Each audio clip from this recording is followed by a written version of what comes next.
El reloj de péndulo en el vestíbulo de la casa del abuelo marcó la medianoche con un sonido grave, metálico, que pareció rebotar en las paredes desnudas del pasillo. La fiesta de bodas de Jaime había dejado un rastro de sillas desordenadas, vasos a medio terminar y un silencio denso que se sentía casi sólido. En la penumbra de la cocina, iluminado únicamente por la luz amarillenta de la campana extractora, Sebastián Castillejo se frotaba el rostro con ambas manos. Sus dedos, normalmente firmes y precisos en la sala de operaciones, temblaban con un agotamiento que no era físico, sino profundamente espiritual. Frente a él, don Leonardo Ochoa preparaba 2 tazas de café negro con la lentitud deliberada de un hombre que ha visto demasiadas madrugadas llenas de problemas. Le di 3 horas. Leonardo, dijo Sebastián, rompiendo el silencio. Su voz rasposa por el estrés de las últimas 24 horas. El comandante Ordóñez lo tiene vigilado. Tenemos la grabación donde confiesa la extorsión y el robo, pero mientras venía hacia acá, me di cuenta del inmenso error que acabo de cometer. Fui un estúpido. Me di a Francisco Cadena con la vara de la lógica, esperando que el miedo a la cárcel lo hiciera entrar en razón. Don Leo empujó una de las tazas hacia el médico y se sentó frente a él, cruzando las manos sobre la mesa de granito. Los hombres como Francisco no tienen lógica, muchacho, tienen ego. Y cuando les pisas el ego frente a otras personas, se vuelven impredecibles. ¿Qué te preocupa exactamente? ¿Los expedientes físicos, los papeles originales con las firmas y los diagnósticos de mis pacientes? Sebastián tomó la taza, pero no bebió.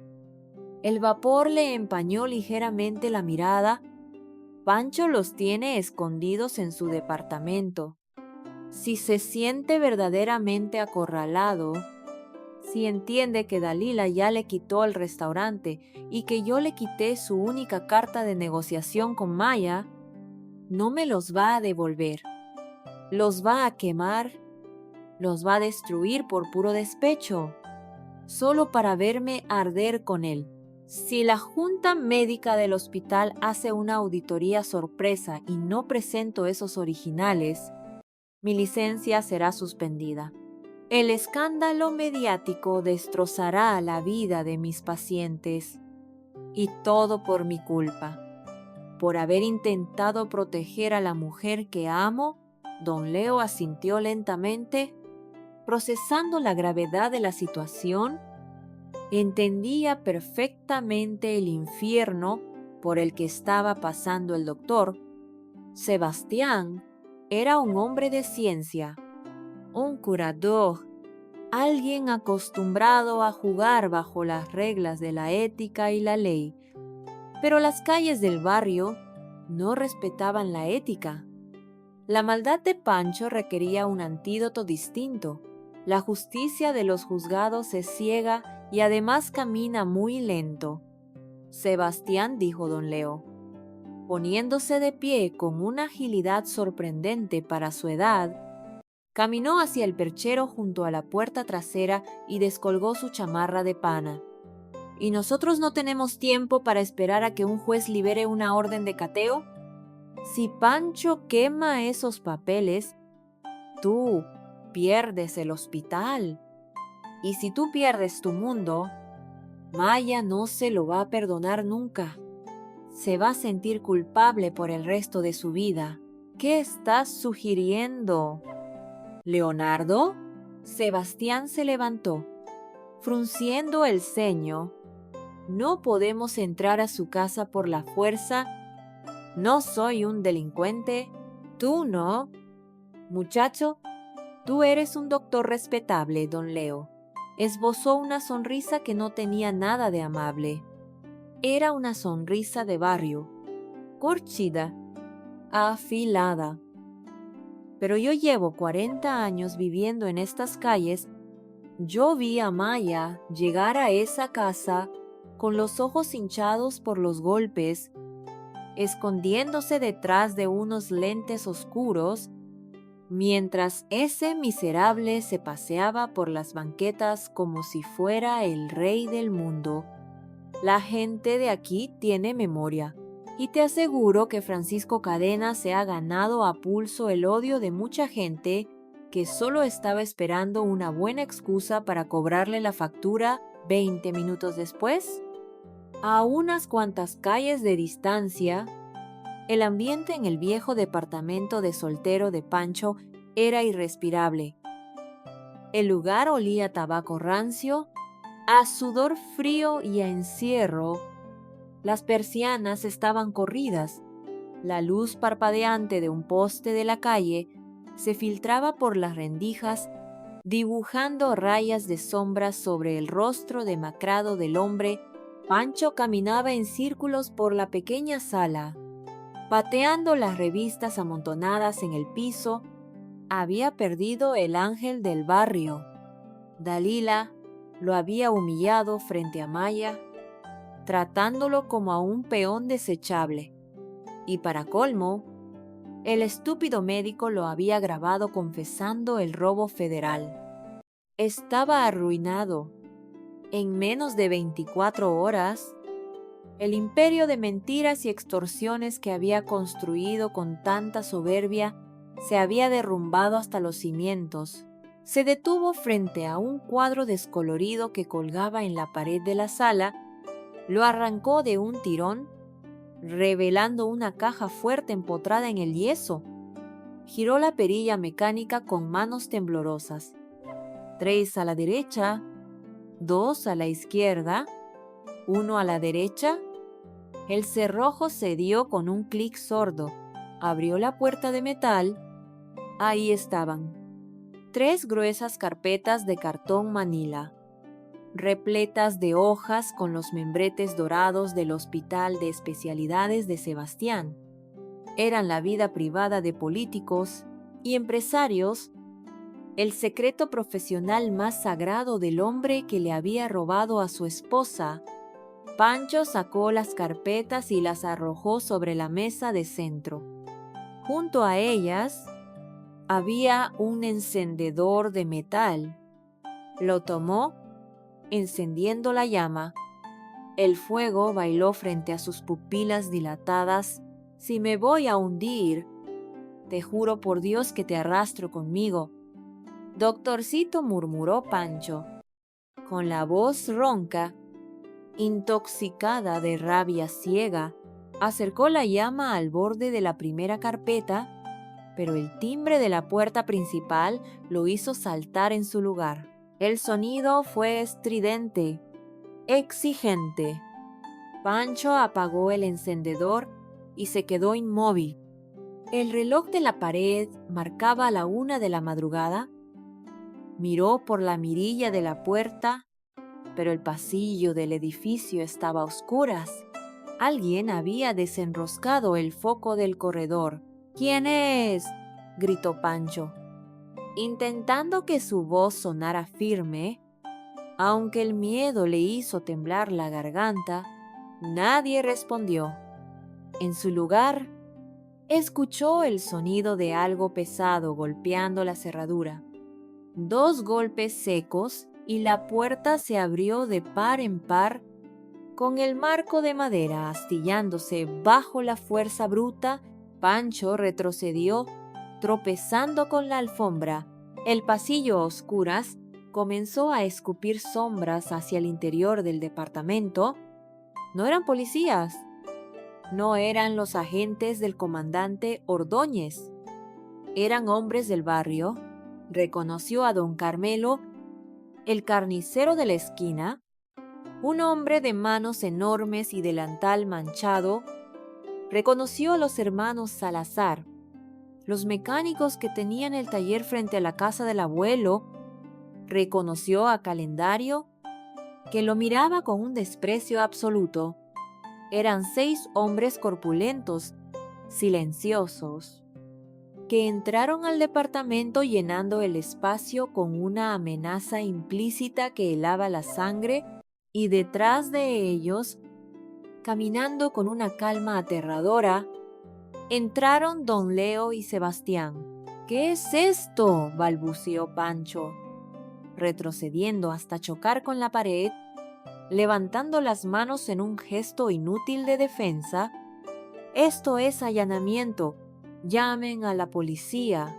Nosotros somos la policía de este lado del mundo». «Francisco», respondió don Leo, cerrando la puerta astillada a sus espaldas, «y vinimos a recoger algo que no te pertenece». Los hermanos Salazar dieron un paso al frente, acorralando a Pancho contra la pared. No sacaron armas, no levantaron los puños.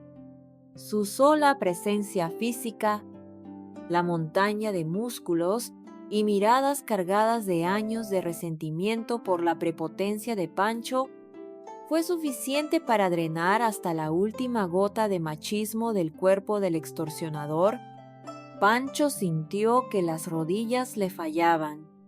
Se escurrió lentamente por la pared hasta quedar casi arrodillado en el suelo. Sebastián no se detuvo a mirarlo. Caminó directamente hacia la mesa de centro. Vio las carpetas de cartón manila y el encendedor metálico junto a ellas. Sintió un escalofrío al darse cuenta de lo cerca que había estado de perderlo todo. Su intuición había sido correcta. El médico recogió las 3 carpetas, revisó los sellos, verificó las firmas originales y los números de folio. Estaban completas. No faltaba una sola hoja. Las apretó contra su pecho, cerrando los ojos por un segundo, dando gracias en silencio. La pesadilla había terminado. Su hospital y sus pacientes estaban a salvo. Sebastián se giró, caminando hasta quedar a 1 metro de distancia del hombre que lloriqueaba acorralado en el suelo. «¿Pensaste que porque visto de traje y hablo en voz baja, podías pisotear mi vida y la de Maya impunemente?», dijo Sebastián, con un tono frío, distante, que cortaba más profundamente que cualquier grito. «¿Pensaste que ibas a ser el depredador de esta historia? Pero mírate, Francisco, mírate bien. Estás llorando en el suelo de un departamento vacío, rodeado de gente que te desprecia. No eres un monstruo, eres un cobarde patético que se esconde detrás de amenazas de papel». Pancho levantó el rostro, con lágrimas de humillación resbalándole por las mejillas. Trató de articular una excusa, de suplicar piedad, pero la mirada de Carmelo, el carnicero, lo hizo callar de golpe.